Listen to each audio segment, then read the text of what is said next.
ประสบการณ์จริงของตุนเอมาอยู่ไทยวันแรกตื่นเช้ามากะเจอภารกิจหนักทานผู้ชมห่วมกับอ้ายมนัดและน้องส้มลุยไปช่วยเหลือคนจมน้ำอายุ15 ปีสวัสดีซีแฟนครับตามกันแล้วกันมาพ่อกันคลิปนี้เนาะคลิปจะเห็นตั้งแต่เศร้าคนแหละแต่ว่าเศร้านี่บ่ค่อยวางก็จะไปเรียกไปงานออกมาออกกรรมเนาะเจ้าเกิดลูกไม่อยู่กรรมอยู่ไฟมาได้ครึ่งเดือนแล้วข้าเจ้าก็ออกจากกรรมแล้วอยู่ทางประเพณีทางนี้กันยังเฮ็ดคือเก่าอยู่เด้ท่านผู้ชมอยู่ไฟเปิดมาอยู่ไฟทั้งภาคอีสานก็น่าจะคือกันแหละเนาะก็ไปร่วมงานมัดผูกคอต่อแขนให้กับเด็กน้อยหลังจากนั้นก็ประมาณ 2-3 โมงจึงกลับมาฮอดฮอดเงินแล้วไม่เห็นข้อมูลข่าวสารทั้งบุญเพิ่นโพสต์ลงโอ้โหก็ถือว่าเป็นบทเรียนอ่ำล้ำค่าปกติแล้วน้องตายไปอยู่กับอาจารย์ติ้งลีนี่ก็ใช้เวลาหลายวันแล้วได้10 ปลายกว่าวันยังบ่ทันเจอเคสตัวจริงแบบนี้จักเทื่อเนาะยังบ่ทันเจอเคสตัวจริงแต่ว่าตุนมาอยู่ได้ประมาณวันเดียวคืนเดียวเลยไปฮอดหนองคายมื้อวานนี่นอนเพียงแต่คืนเดียวตื่นเช้ามามื้อนี้เจอศึกนักแล้วก็เป็นครั้งแรกในชีวิตของตุนที่ได้เจอลักษณะคือคนดับเนาะคนดับจมอยู่ใต้น้ำแล้วเพิ่นไปห่วมขบวน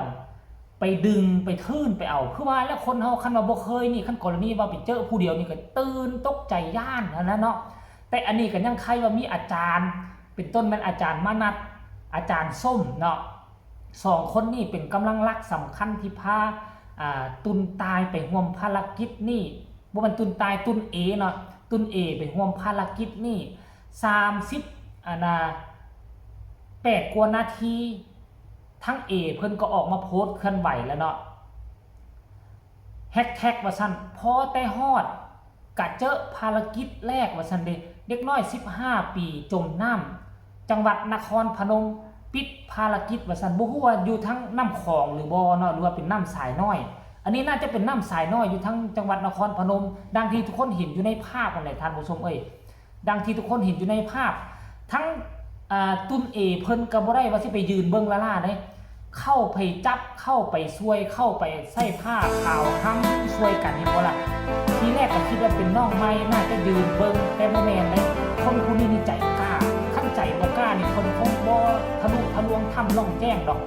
ที่แคบๆพอรวมโตคนเรายังกล้าเข้ามาถามใจค่อยนี่นะเอาเงินจ้างล้านนึงค่อยก็ยังบ่เข้าถ้ำแบบซั่นน่ะรวมโตคนขนาดพอค่อยบ่มักที่แคบแต่เราผ่านจุดนั้นมาได้แล้วการที่มาเจอเคสลักษณะแบบนี้น่าจะเป็นเรื่องจิ๊บจ้อยเรื่องจิตใจได้เรื่องจิตใจความเข้มแข็งได้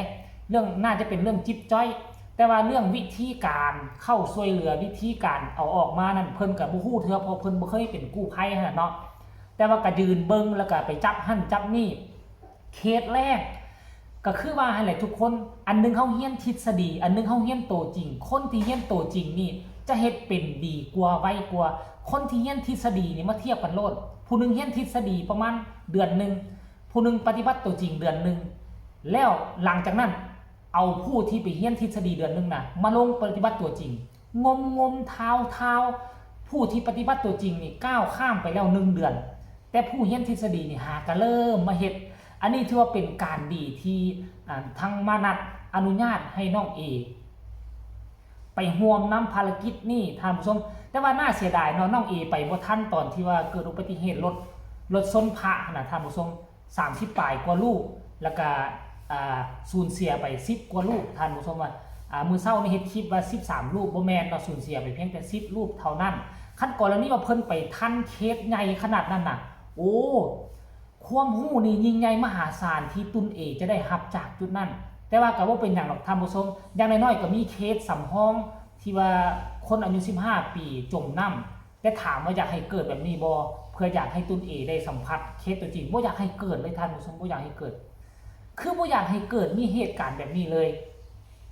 เนาะแต่อันนี้ก็ในเมื่อมันเกิดขึ้นมาแล้วก็ได้มีส่วนร่วมนำก็ถือว่าเป็นความโชคดีที่เจอเคสตัวจริงลักษณะแบบนี้น้องก็จะฮู้ว่าวิธีการเอาออกจากน้ำเฮ็ดแนวใด แล้ววิธีการที่ทีมแรกไปฮอดนี่ควรเฮ็ดแนวใดเป็นแนวใดทีมสำรองหรือทางบกนี่เกียบอหย่างแน่ทั้งกลุ่มเองจะได้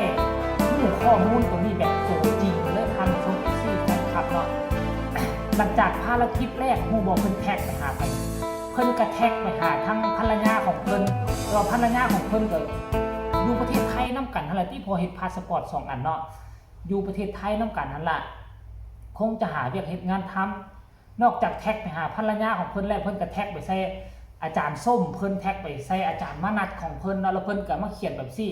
หลังจากนั้น FC แฟนคลับฮู้ข่าวว่าเคสแรกมื้อแรกที่อยู่ในประเทศไทยก็เจอเคสลักษณะแบบนี้แล้ว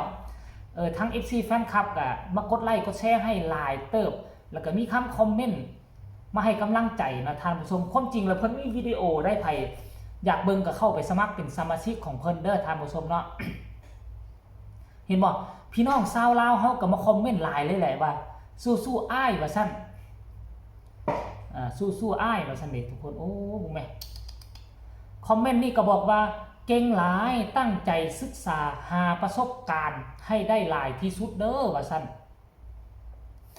ทั้งบุญเอก็มาตอบว่าโดยว่าซั่นโดยก็คือครับผมนั่นแหละท่านผู้ชมเนาะอันนี้ก็เป็นพี่น้องชาวลาวคือกัน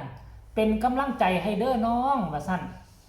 ทั้งเอกก็มาตอบโดยว่าซั่นผู้นี้ก็บอกว่าสู้ๆเด้อเป็นกำลังใจให้ว่าซั่นเราตอบหมดทุกคอมเมนต์ในทุกคนคอมเมนต์นี้ก็บอกว่าคือหมานแท้ลูกสู้ๆโอ้ยก็บ่อยากให้หมานดอกคันหมานจากการสูญเสียของครอบครัวใดครอบครัวนึงคือค่อยบ่อยากให้เกิดแบบซั่นขึ้นดอกท่านผู้ชมสู้ๆเด้อน้องว่าซั่นอันนี้ก็น่าจะเป็นพี่น้องทั้งฝั่งไทยบอกสู้ๆเด้อว่าซั่นสวยทันบ่ว่าซั่นบ่ทันเลยเหลือแต่ห่างให้วิญญาณเนาะคนนี้ก็บอกว่าสู้ๆโอ้นี่พี่น้องชาวไทย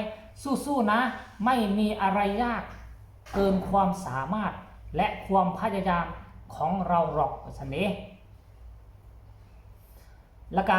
ฮู้บ่บุญเอกก็มาเขียนว่าเสียใจที่สุดในชีวิตที่สวยอ้ายตัวเองบ่ได้ว่าซั่นเด้สู้ๆเด้ออ้ายว่าซั่นท่านผู้ชมอันนี้คือคำคิดคำเห็นของพี่น้องทั้งสองฝั่งของหลังจากที่ไปอยู่ประเทศไทยความจริงแล้วจะได้เห็นทฤษฎีก่อนแต่ดันมาเจอเคสตัวจริงอาจารย์มนัสกับอาจารย์ส้มกันลากลูกศิษย์บุญเอไปลงปฏิบัติตัวจริงกันเลยสดๆฮ้อนๆมือแรกที่เหยียบแผ่นดินไทยก็มาเจอเคสแบบนี้แหละสะเทือนหัวใจท่านผู้ชมกะวังว่านี่จะเป็นบทเรียนอันล้ำค่าสำหรับการกู้ชีพกู้ภัยของบุญเอเราจะนำเอาความรู้ความสามารถทุกสิ่งทุกอย่างที่ได้เรียนมาจากประเทศไทยกลับคืนมาสู่อ้อมกอดของพ่อแม่พี่น้องอยู่ชาวเมืองลงแจ้งชาวแข่งไซสมบูรณ์ก็คือชาวลาวทุกทั่วหน้าสำหรับคลิปนี้ก็เอามาฝากเอามาต้อนเรื่องราวของบุญเอภารกิจแรกก็หวังว่าทุกคนจะเพิ่งพอใจติดตามให้ละเด้อฝากทุกคนกดไลค์กดแชร์กันแล้วกันผู้ใดมีคำตำหนิติชมคำคิดคำเห็นส่งมาได้ทางใต้คอมเมนต์สำหรับคลิปนี้ลาทานผู้ชมไปก่อนสบายดี